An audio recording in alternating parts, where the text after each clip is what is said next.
मित्रा, कोणत्या गोष्टीत एवढा गढून गेला होतास? विचार करत होतो. कसला रे? स्थितप्रज्ञाची विचारहीन अवस्था कशी असावी याचा. मग अशी अवस्था झोपेत, आणि ती सुद्धा झोप स्वप्ना वाचून असेल तर, हे ध्यानात आलं. खरं सांग, काय चाललं होतं तुझ्या मनात? मी खोटं बोलत नाहीये कृष्णा. खरोखरच या प्रश्नाचं चक्र संध्याकाळपासून डोक्यात फिरतंय माझ्या. का? संध्याकाळी युद्ध थांबलं. रोजच्या प्रमाणे द्रौपदीच्या शिबिरात मी प्रथम गेलो. तिने औक्षण केलं.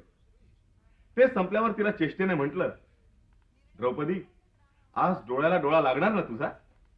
ती हसून म्हणाली, स्वयंवराच्या आदल्या रात्री सारखाच डोळा लागेल.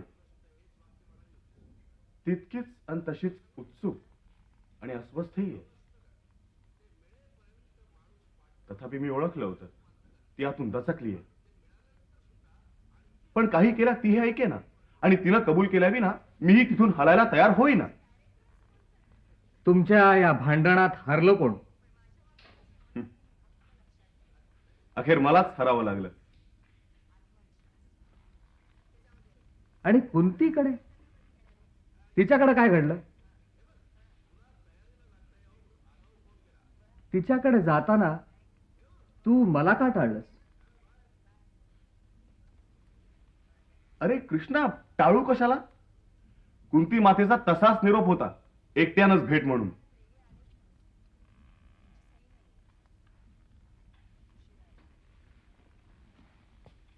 अरे तिकडे तसं काहीच घडलं नाही कृष्णा.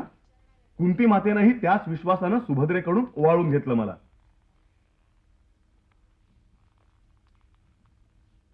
पण तिच्याही नजरेत आज मला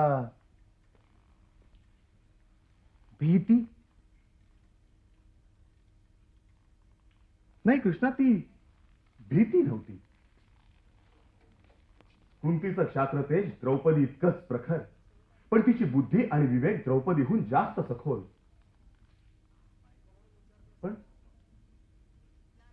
पण आज कुंती नव्हती कृष्णा.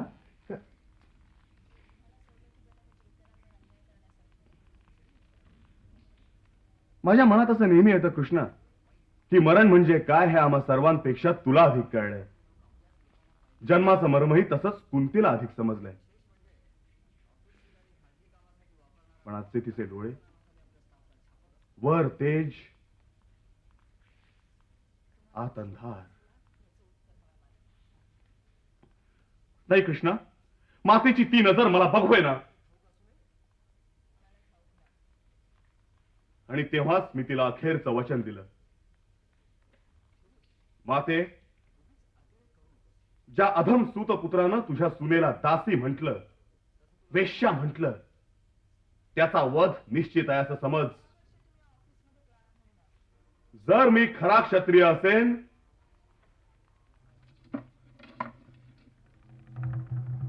तर याच बाणानं कर्णाचं मस्तक मी उडवीन. कारण या बाणाला अभिमन्यूच्या मृत्यूचा कोवळा वास आहे.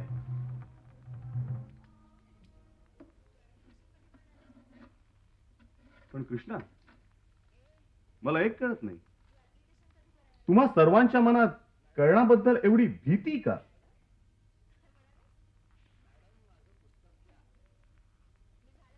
भीती? भीती, आणि तुला सुद्धा. मला सुद्धा? हो.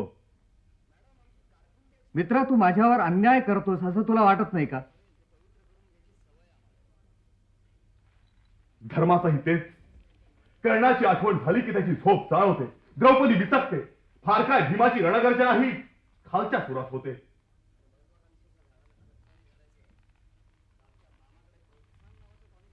खरी गोष्ट अशी आहे की घोडयात्रेच्या प्रसंगी विराटाच्या गायी पळवल्यावर किंबहुना आजपर्यंत जे जे युद्ध झालं त्या प्रत्येकात कर्णाला मी अक्षरशः लाज आणली आहे.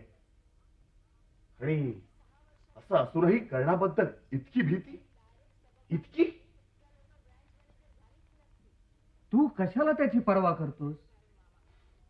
मी पर्वा करत नाहीये कृष्ण, पण या सर्वात माझ्या धनुर्धारित वाचा जो सूक्ष्म अपमान होतो तो मला सहन होत नाही. पण कृष्ण, हे सर्व मान्य करूनही खरंच सांगतो, कर्णाच्या या चमत्कारिक सामर्थ्याबद्दल मला विलक्षण कुतूहलही वाटतं.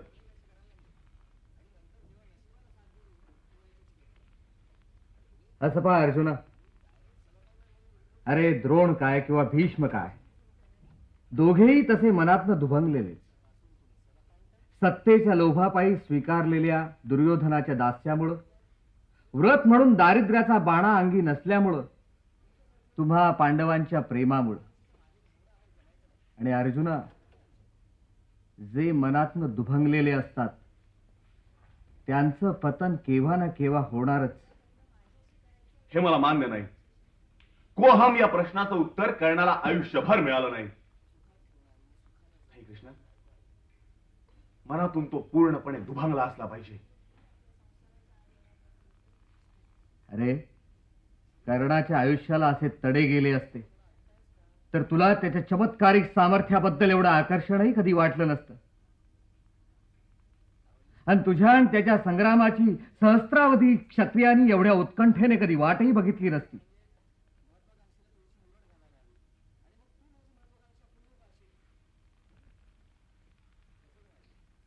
ठीक आहे कृष्ण, उद्या निर्णायक सामना सगळ्यांना दिसणारच आहे. आणि मग पुन्हा कोणीही कसलीही शंका काढणार नाही. तू माझ्यावर आरोप केलेस, पण याविषयी मला कधीही शंका नव्हती, आजही नाही. उद्याच भारतीय युद्ध संपणार. जा, जाऊन शांतपणे झोप. मी कुंतीकडे जाऊन येतो. त्वरेने भेटून जा असा तिचा निरोप आलाय.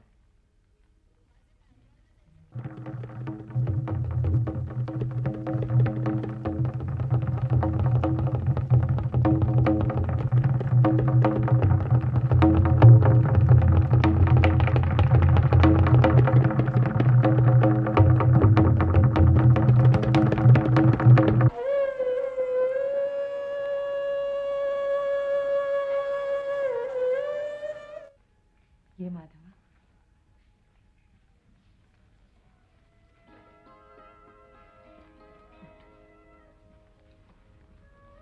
तू येशील असं मला वाटलंच होतं. कुंती, तूही माझी वाट पाहत असशील हे मला माहित होतं.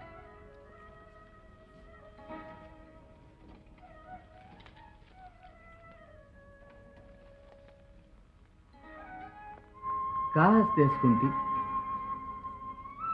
मी दुसऱ्याच्या घरी जातो ते तर काम असतं म्हणून किंवा त्या माणसावर प्रेम असतं म्हणून. तू फार कपटी आहेस माधवा. कपटी? छे ग. आणि असलोच मी कपटी तर तुम्हा कौरव पांडवांनी मला तसं केलंय. पण मी माझा हा कपटवेश उतरवून ज्या दोन माणसांना भेटायला जातो, माणसाला माणूस म्हणून भेटतो, त्यातली तू एक. खरं मानू मी हे माधवा? का खरं मानू नये? माणसाला माणूस वगैरे भाषा तुझ्या तोंडी शोभत नाही. अगोदर ही क्षत्रियांची भाषा नाही, आणि तुझी तर नाहीच नाही. तुझा हा नेहमीचा प्रसन्न खेळकरपणा या निर्वाणीच्या क्षणाला आहे.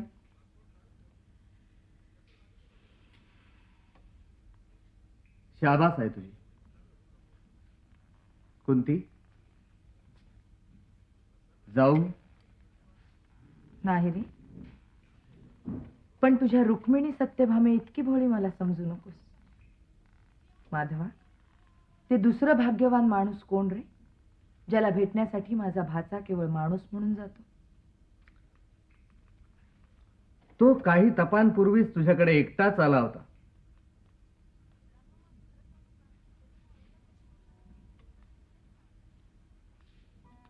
सांग माधवा, कशासाठी आलायस? कुंती, तुला आठवतं, फार वर्षापूर्वी असाच रात्री मी तुझ्या घरी आलो होतो. तेव्हा तू परमेश्वराची प्रार्थना करत होतीस. मी तुला विचारलं, काय मागतेस कुंती? त्यावर तू उत्तर दिलंस, दुःख. परमेश्वराच्या अखंड आठवणीसाठी दुःख. आठवतं तुला? चांगलं. आताही पुन्हा तेच मागशील तू? हो, आयुष्याच्या या उतार वयात मला देवाचा साठवा हवाय. विचार कर, नाही म्हण, मी इथेच थांबतो. मी दुसऱ्यांदा कधी विचार करत नाही माधवा. कदाचित ह्यामुळेच माझ्या आयुष्यात खूपसं काही घडून गेलंय. तुला हे माहित का नाही? ठीक आहे कुंती, तुला माझ्याबरोबर बाहेर यायचं आहे, आत्ताच्या आत्ता. कुठे? करडाकडे. माधवा, कुंती, कर्णाला त्याच्या जन्माचं रहस्य सांग. अजूनही वेळ गेलेली नाही. त्याला सांग, अजूनही तू आपल्या कुळाचा क्षय थांबवू शकतोस. आमच्या पक्षात आलास तर राजाधिराज होशील. प्रत्यक्ष धर्मराज तुझ्या शिरावर आपलं वैभवशाली छत्र धरेल. अखेर हा माझा मोठा भाऊ होता तर, असं म्हणून तो सरळ मनाचा भीम तुझ्यावर चामरं ढाळेल. पहिला पांडव म्हणून हा अमरवंश तुझ्या नावाने चालेल. कृष्णार्जुनाप्रमाणे कर्णार्जुन या जोडीची कीर्ती ही भारताच्या दशदिशातून दुमदुमत राहील. मला नाही वाटत माधवा की कर्णाला हस्तिनापूरच्या छत्रचामराची वा साम्राज्याची लालसा आहे म्हणून. शिवाय त्याची देण्याची वृत्ती इतकी अभिजात आहे की वेळ पडलीच तर साऱ्या अंगदेशाचं दानही तू सहज करे. कुंती, ब्राह्मण दान देऊ शकत नाही, वैश्य ते देऊ शकतो, पण त्यानं दिलेल्या दानाला त्यागाचं मोल प्राप्त होत नाही. दान अखेर भूषण ठरतं क्षत्रियांनाच.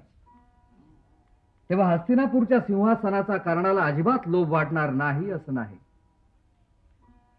कुंती, कर्णाला त्याच्या सौंदर्याचा, तू त्याला दिलेल्या सौंदर्याचा अभिमान आहे. कर्ण मागे एकदा मला म्हणाला होता, मृत्यूनं नेताना मला विद्रूप करू नये. माझ्या दानाची पुण्याई आणि सौंदर्याचं तेज त्यानं नष्ट करू नये, एवढी एकच इच्छा आहे माझी. कुंती, कर्णाची मर्मस्थान दोन, त्याच्या दानाची धुंदी आणि सौंदर्याची आसक्ती.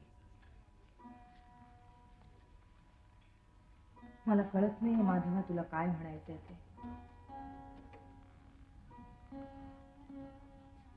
कर्ण नाहीच म्हणाला. तर त्याला सांग,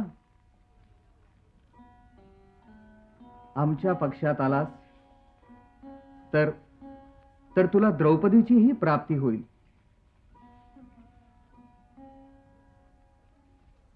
श्रीकृष्ण. कुंती, आजवर तुम्हाला दुसऱ्या कुठल्याच नावानं संबोधलं नव्हतंस. माधव हेच नाव तुला लहानपणापासून आवडायचं. तोच मी अजूनही तुझा माधवच आहे. नाही, यापुढे नाही. सारं जग तुला धुरंधर मुत्सद्दी म्हणून ओळखतं. मीही तुला याच नावाने संबोधणार, श्रीकृष्णा. अरे हे काय बोललास? माझ्या लाडक्या सुनेच्या एका सतीच्या विटंबनेचा सूड म्हणून तूच हा भयंकर संहार पेटवलास ना. आणि आता स्वतःला बहिणीसारख्या अत्यंत प्रिय असलेल्या द्रौपदीचा राजनीतीतलं एक साधन म्हणून तू उपयोग करणार. कुंती, पूर्वी युधिष्ठिराने तिचं आयुष्य एक उलटा सुलटा फासा म्हणून सत्याच्या कैफात सहज झोकून दिलं होतं. आणि आता धर्माच्या कैफात तूही तेच करतोय. कुंती, पण मग धर्मार्जुनाचं काय, भीमाचं काय? या सर्व भावांना विचारून तू इथे आलायस. आणि माझ्या मानी द्रौपदीला, तिला विचारून ये आधी. कुंती, मी त्यांच्याकडे गेलो असतो तर त्यांनी मला पुन्हा परत तुझ्याकडेच पाठवलं नसतं का? द्रौपदी ही पाचांची वधू हा निर्णय तुझाच होता नाही का? एक वेळ माझा प्राण गेला तरी चालेल, अर्जुनाचा गेला तरी चालेल, पण द्रौपदीचा सौदा मी कधीही होऊ देणार नाही. ह्या पिळाने तू अशा वेळी का उभा राहत नाहीयेस रे? समर्पण, समर्पण हे अंतिम सत्य नव्हे. मग तुम्हा स्त्रियांना ते कितीही प्रिय असो. मग तुझ्या दृष्टीने अंतिम मूल्य कोणतं आहे? मूल्य कोणतंच अंतिम नसतं. कोणत्याही मूल्याला स्वयंभू स्वतंत्र अर्थ नसतो. मूल्यांना अर्थ प्राप्त होतो वा तेज चढतं ते पुरुषोत्तमांच्यामुळं. धर्मही याला अपवाद नाही. प्रसंगी धर्माला अर्थ प्राप्त करून देण्यासाठी वा तेज निर्माण करण्यासाठी धर्माच्या दुसऱ्या एखाद्या मूल्याचा बळी द्यावा लागतो. पण मग उरतं ते काय? आणि त्याला म्हणायचं काय? उरतो तोही धर्मच. दुर्दैवी पण सार्थ. पण हे सारं बोलणं कशासाठी कुंती? द्रौपदी 5 भावांची झाली या एका होऊन गेलेल्या घटनेचं अगदी अंतिम तर्कशुद्ध टोक केवळ मी तुला दाखवतो आहे. समज कर्णाच्या जन्मानंतर तू त्याचा निर्भयपणे स्वीकार केला असतास आणि त्याच वेळी सर्वांनी कर्णाचं आणि तुझं हे नातं मान्य केलं असतं तर मी आत्ता बोललो त्याहून वेगळं काय घडलं असतं? तेव्हा कुंती, मी तुझा यत्किंचितही अपराध केलेला नाही. तू मात्र मला फार दुखावलंयस. मला माधवा म्हणून हाक मार, काहीही कर. माधवा, कर्णाच्या भेटीसाठी माझाही प्राण तडफडत राहिलाय. पण त्याच्याकडे जाण्याची वेळ केव्हाच टळून गेली. नाही, हीच वेळ आहे. पण मग तू इतके दिवस का आली नाहीस? ह्या प्रश्नाला काय उत्तर आहे माझ्याजवळ? या प्रश्नाला बिचकूनच तू एक एक दिवस उशीर करत गेलीस आणि आजवर आपल्या मुलाला आचवलीस. कुंती, कोणत्याही सत्कृत्याला उशीर झालेलाच नसतो. जाऊन त्याला सांग की सूतपुत्र म्हणून तुझ्या कपाळावर जन्मापासून ठोकली गेलेली तप्त मुद्रा काढण्यासाठीच केवळ मी आलेली आहे, दुसरं काही नाही. मला भीती वाटते. मला कर्णाची फार भीती वाटते. अशीच तू भीत गेलीस. कुंती, अखेर तू ही शूर पांडवांची माता आहेस. परमेश्वराच्या अखंड आठवणीसाठी त्याच्याजवळ दुःख मागणारी एक असामान्य स्त्री आहेस, हे विसरू नकोस. आजवर याच एका दुःखाला सामोरे गेली नाहीस, ती आत्ता जा. आयुष्यभर एका अंधाऱ्या कोपऱ्यात लपून बसून आजवर तू आपल्या कर्मफळाचा स्वीकार केला नाहीस, तो आत्ता कर. सर्व मानहानी पत्कर. कर्ण तुझ्यावर जे जे आघात करेल ते सर्व सहन कर. ते फार कठीण असतील, पण तुझ्या मातृत्वाचं जेवढं म्हणून सामर्थ्य आहे तेवढं सर्व पणाला लाव. मात्र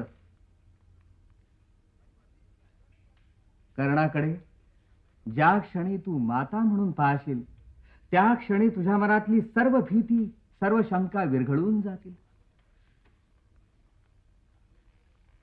अगे नातच असं आहे. मी 2 मातांकडे वाढलेला पुत्र आहे, त्यामुळे तुम्हा कोणाही पेक्षा मला या नात्याबद्दल बोलण्याचा दुप्पट अधिकार आहे.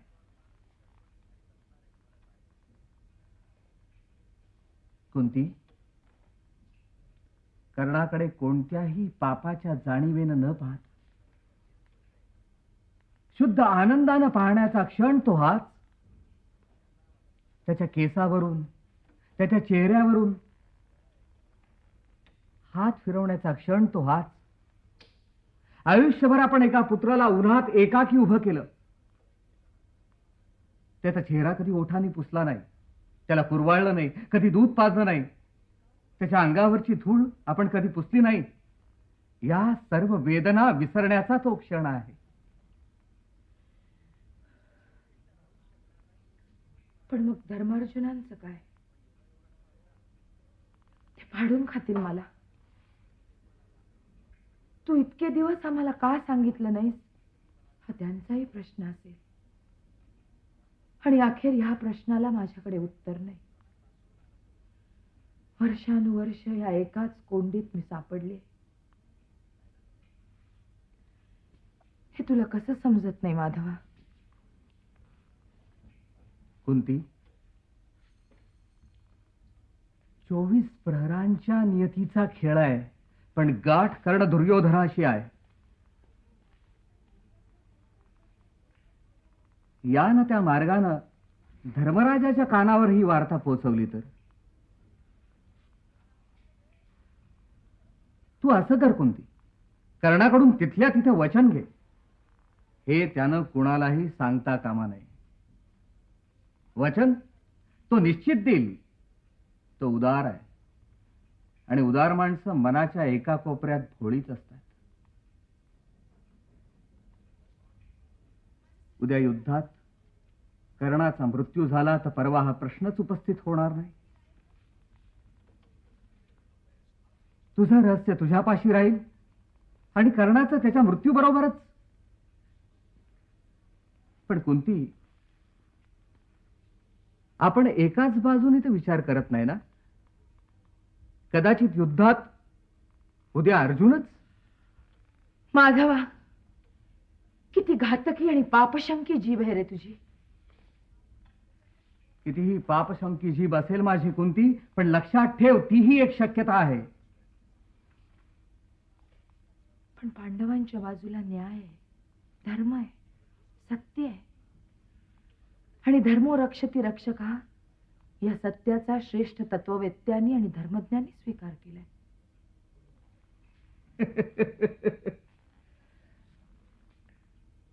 तुम्ही स्त्रिया आणि ऋषीमुनी एकाच माळेचे मणी. तुम्हा स्त्रियांना वाटतं निष्पापताच अखेर विजयी ठरणार. सत्य, धर्म, न्याय, दया, करुणा एखाद्या सुंदर पक्ष्याला कुरवाळून कुरवाळून त्याचा जीव जातो. तुम्ही मला एवढा धर्मज्ञ मानता, पण जरासंधाचा वध मी भीमाकरवी अधर्मानं करवला नसता आणखी 300 वर्ष मी पराभूत राहिलो असतो. नाही माधवा, तू काहीही म्हण, कर्णासमोर माझा अर्जुन अजिंक्य आणि अवध्य आहे या श्रद्धेपासून मी रतीभरही सरकणार नाही. आणि तुझ्या मनातही तीच खूणगाठ आहे. आहे कुंती, आहे. तू खचू नकोस, कारण कोणत्याही शक्यतेत अर्ध सत्य लपलेलं असतं. अर्जुनानं आजवर भेटेल त्या रणांगणावर कर्णाला धूळ चारलेली आहे. अर्जुनासारखा श्रेष्ठ धनुर्धर या भरतभूमीत आजवर झाला नाही, होणार नाही. मीही उद्या माझ्या सारथ्याची परमावधी करीन आणि अर्जुनाचे प्राण वाचवीन. हे सार जरी खरं असलं तरी कुंती, अधर्मातही विलक्षण सामर्थ्य असावं हे मानवी जीवनातलं दुर्दैवी सत्य आहे. या विराट गुंतागुंतीच्या विश्वरचनेतला हा दुवा मधला आहे आणि तोच सर्वात दुबळा कच्चा आहे.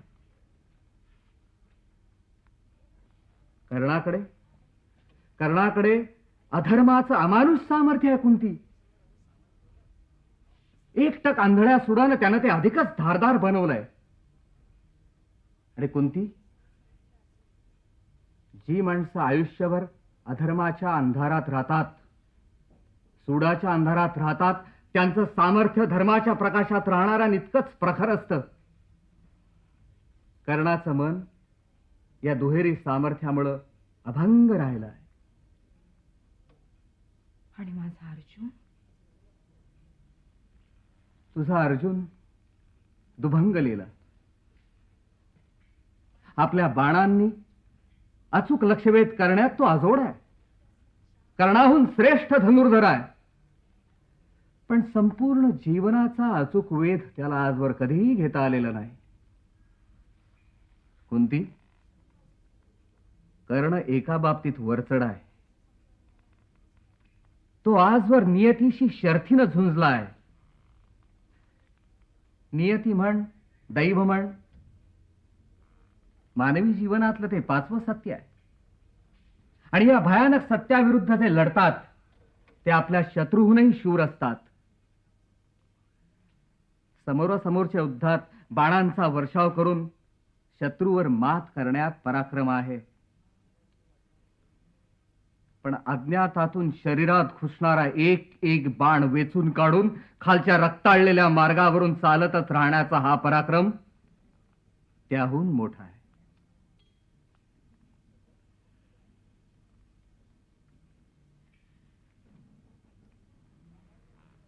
ह्यानं नेहमी बोलतच राहावं. ह्याचा आवाज मेघासारखा घनगंभीर आहे आणि विचारांमागची ती तर्कधारा अखंड नितळ तैलधारेसारखी. काय पाहतेस कुंती? फार उशीर झाला. कर्णाकडे जायला तू तयार नाहीस. एक एक कारण देतेस. तेव्हा आता मलाच कर्णाकडे जायला हवं. मला अनुज्ञा दे. थांब माधव. कर्ण हा माझा मुलगा आहे हे सांगण्याचा अधिकार फक्त माझा आहे, दुसऱ्या कोणाचाही नाही. मग कितीही श्रेष्ठ असलेल्या श्रीकृष्णाचाही नाही. मी जातो. तू तुझ्या मार्गाने जा.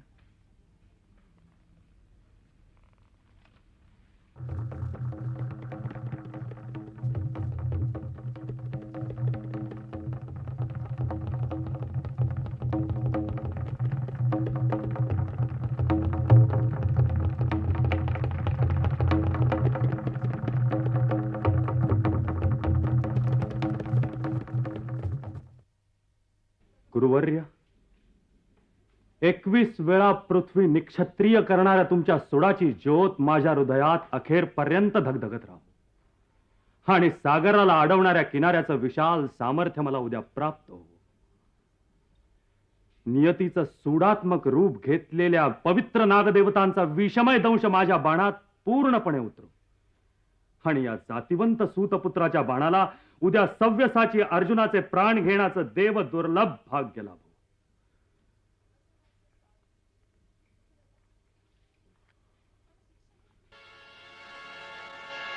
राजमाता कुंती, तुम्ही इथं कशासाठी आलात?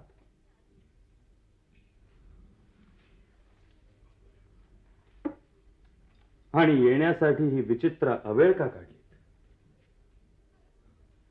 कृष्णाला विचारून आलात का एकट्यानंच आलात? नाही कर्ण, मी एकटीच इथं आले.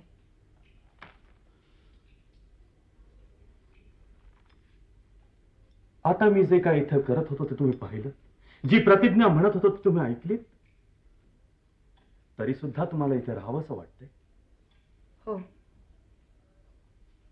माझं एक काम आहे. सांगा काय हवंय ते. प्रथमच सांगते, मी इथे एक याचक म्हणून आले नाही. थांबा, तुम्ही काहीही सांगण्याच्या अगोदर मला क्षमा करा. क्षमा? होय, तुम्हाला इथं पाहून मला आश्चर्याचा एवढा मोठा धक्का बसला की मी लहानांचा नेहमीचा धर्मही पूर्णपणे विसरलो.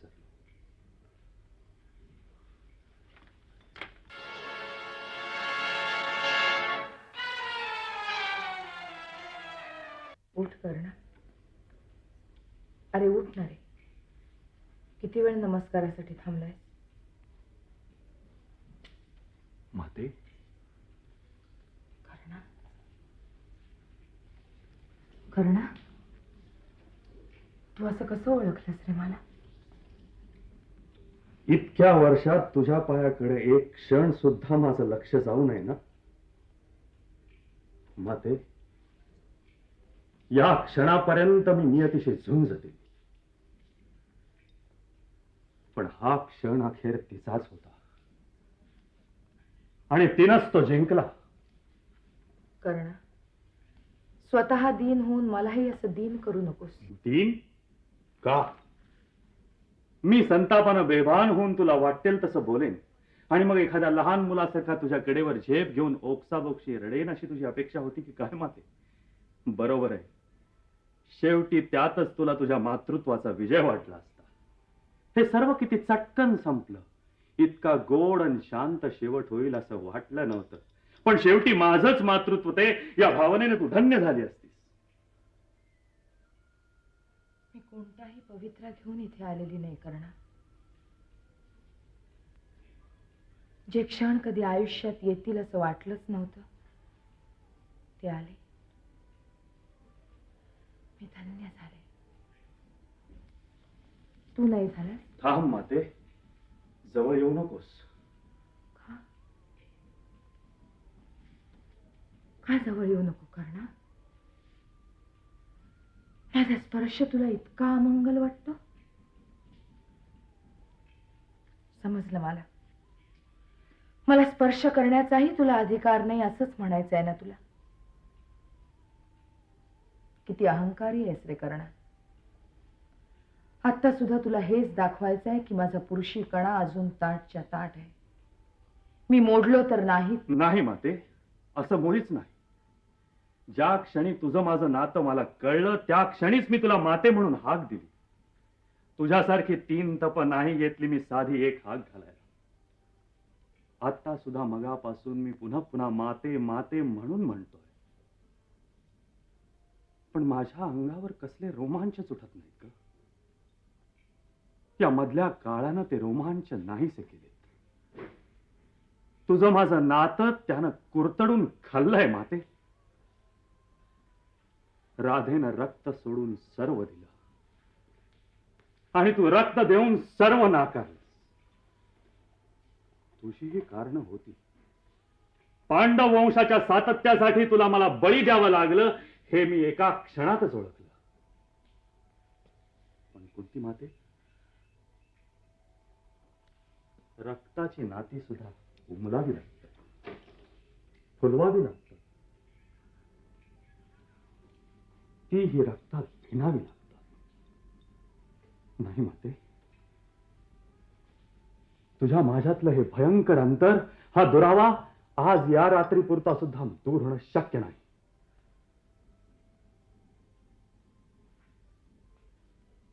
पण माते,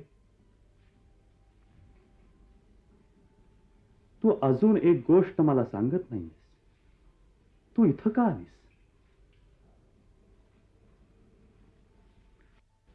माते, या साध्या प्रश्नाचं उत्तर द्यायला इतका वेळ? माते, तू केवळ अर्जुनाचे प्राण वाचवण्यासाठी, त्याच्या प्राणांचं दान मागण्यासाठी माझ्याकडे आली.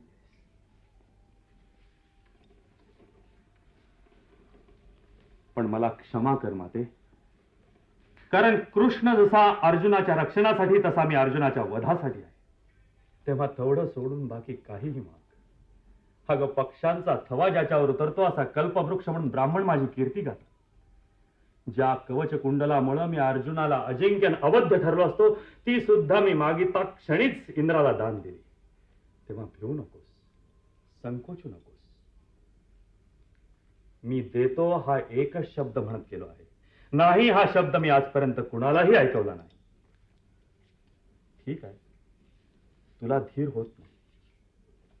आजपर्यंत मी इतकी वचनं दिली, पण आज जे देतो आहे त्याच्या इतका आनंद मला कधीही झाला नाही. माते, उद्याच्या युद्धात अर्जुन सोडून तुझ्या कोणत्याही दुसऱ्या पांडवावर मी हल्ला करणार नाही. तुला तुझे 5 पांडव परत मिळतील. कर्ण, आपल्या मातेला दान दिल्याचा तुला आनंद होतोय की या दुर्दैवी स्त्रीची तुला दया आली? माते, अर्जुनाचेच काय किंवा माझ्या बाकीच्या पुत्रांचे प्राण तुला काय वस्त्र वाटली की भाकरीचे तुकडे, की जे दयावंत होऊन तू माझ्यावर फेकतोय? तुला धुंदी चढली आहे कर्णा दानाची, पण त्या याचकांच्या रांगेत ही कुंती उभी नाही. कुंती माते, प्रथम मी एक क्षत्रिय स्त्री आहे आणि मग एक माता आहे. आणि माता असले तरी मला निश्चित माहिती आहे की ज्या वात्सल्यात सामर्थ्य नाही, जे सहेतुक नाही, ते काय कामाचं. प्रसंगीच मी माझं हृदय किती कठोर करू शकते ह्याची प्रचिती तर तुला जन्मापासूनच आहे. माते, तुझ्याजवळ एकच वचन मागणार होते मी कर्णा. हे जन्म रहस्य कोणत्याही पांडवाला तू सांगू नकोस. दिलं. हे वचनही मला दान म्हणून नकोय. का? कारण आता केवळ 12 प्रहर उरलेत. माझे 5ही पुत्र शूर आहेत. राजधर्मात एकही उणा नाही, क्षात्र तेजात एकही कमी नाही. माझा अर्जुन तर वीरांचा वीर आहे. तुलाही माझे आशीर्वाद आहेत कर्णा. पण तरीही माझी भविष्यवाणी आहे की उद्याच्या युद्धात तुझा वध आणि पराभव अटळ आहे. का? कारण शेवटी जिथं धर्म तिथंच जय. सुडामागे धर्माचं अधिष्ठान असलं तर तो आंधळ्या सुडापेक्षा किंवा लहरी नियतीपेक्षाही श्रेष्ठ आहे. कौरवांच्या आणि तुझ्या बाजूला धर्म नाही म्हणून मी, द्रौपदी आणि गांधारी कुरुकुलातील आम्हा स्त्रियांची ही अंतिम श्रद्धा आहे आणि म्हणूनच तिचा उद्या अंतिम विजय आहे. नाही माते, उद्याच्या युद्धात माझा पराभव आणि वध निश्चित आहे, तो या कारणामुळे नाही. तुझ्या कृष्णालाच जाऊन विचार, धर्म आणि विजय पराभव यांचा काय संबंध आहे. पण तुम्ही स्त्रिया या 2 गोष्टींचा नेहमी घोटाळा करणार. तरी सुद्धा तुमच्या श्रद्धांचं सामर्थ्य फार मोठं आहे माते. माते, मी धन्य झालो. पण माते, मग तू इथे का आलीस?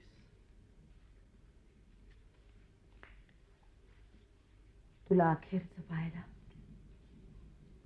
एकदाच, आणि मला समजलेला तुझ्या माझ्यामधला दुवा सांगायला. माते, कर्णा, आयुष्यभर तू या ओंजळीतनं दान देत गेलास. या क्षणापर्यंत ते दिलंस.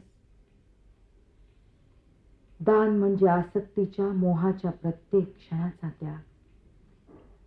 इदम न मम म्हणणं म्हणजे सर्व प्रकारची सळसळती वळवळती वासना एखाद्या क्षुद्र कीटकाप्रमाणे चिरडत जाणं. मला माझ्या आयुष्यातला पहिला मोहाचा क्षण जिंकता नाही आला, ठेचता नाही आला. तू मात्र सर्व आयुष्यभर असले क्षण सहजपणे चिरडीत गेलास. म्हणजे एका परीने तू माझं जीवन असं दुसऱ्या टोकाकडून पूर्ण केलंस. माझ्यात आणि इतर पांडवात असा कुठलाच भावबंध नाही आणि केवळ याच कारणासाठी तू इतर पांडवांपेक्षा मला जवळचा आहे. माते, हे सुद्धा सांगायला तू आधी का आली नाहीस? लवकर का आली नाहीस? काल रात्री का आली नाहीस? भ्यायले कर्णा, क्षत्रिय असूनही भ्यायले. आयुष्यातल्या सर्व दुःखांचा मी स्वीकार केला, पण हे दुःख स्वीकारता नाही आलं. कर्णाला भेटण्याची वेळ केव्हाच टळून गेली. ही ती वेळ नाही असं म्हणत नेमकी ही साधलीस. चांडाळणी जन्मजात वैर्यासारखी साधलीस. तू पुन्हा दुसऱ्यांदा माझा बळी घेतलास आई. शक्य असतं तर अग्नी आणून हे पायच जाळून टाकले असते. कर्णा,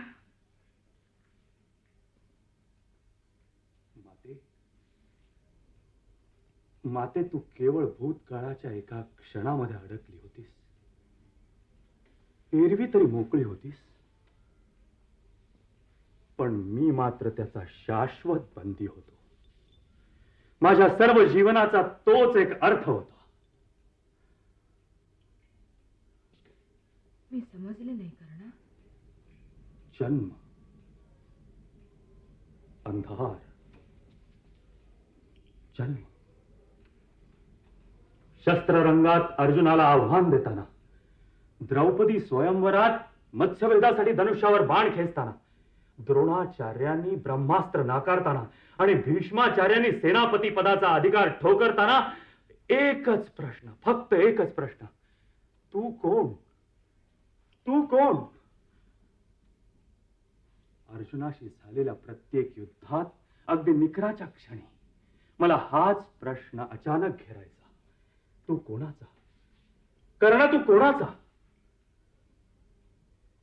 आणि ते दोन भयंकर शाप. अंतकाळी तुझी ब्रह्मविद्या विसरून जाईल. भूमी तुझ्या रथाचं चाक गिळेल आणि त्याच क्षणी शत्रू तुझा शिरच्छेद करेल. पुन्हा त्या गतकाळच्याच जळत्या आठवणी. यापुढे जन्मापासून मिळालेली कवचकुंडल नाहीत. कृष्णाच्या डावामुळे वासवी शक्ती ही गेली. आता अर्जुन अधिक समर्थ आहे. ही अशीच भूतकाळातील जळत्या आठवणीचा डंख मारणारी खंत. माते, माझ्या पौरुषाची ईर्ष्या निर्माण झाली ती कृष्णाच्या सामर्थ्याच्या द्वेषातून. होय, अर्जुनाचं सामर्थ्यही तसं मोठं, पण दृश्य, उघड. भीष्म, द्रोण, भीम, माझा मित्र दुर्योधन सगळे त्याच जातीचे. पण कृष्णाचं सामर्थ्य अदृश्य, अगम्य.